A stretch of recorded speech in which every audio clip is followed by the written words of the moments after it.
Welcome to the Genius Factory. Enjoy the video.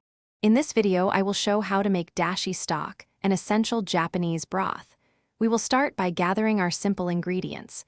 You will need a piece of kombu, which is dried kelp, and some katsuobushi or dried bonito flakes. Also, have 4 cups of filtered water ready, along with a medium pot and a fine mesh strainer. This easy method will yield a flavorful base for many dishes. Next, let's prepare the kombu. Take your piece of dried kelp and gently wipe it with a damp cloth to remove any surface dust. It is very important not to scrub off the white powdery substance, as this is where much of the umami flavor resides.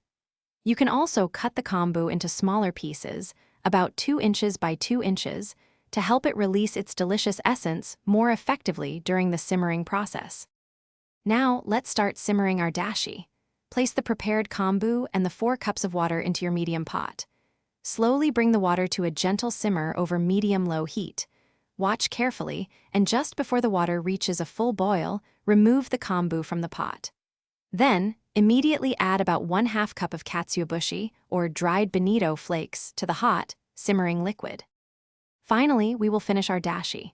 As soon as you add the katsuobushi, turn off the heat completely. Allow the bonito flakes to steep in the hot water for about 5 minutes. This extracts their full flavor without making the dashi bitter. After 5 minutes, strain the dashi through a fine mesh sieve, discarding the solids. Your fresh, flavorful dashi is now ready to use in soups or sauces, or you can store it in the refrigerator for up to 3 days. Thanks for watching. If you found this helpful, don't forget to like and subscribe.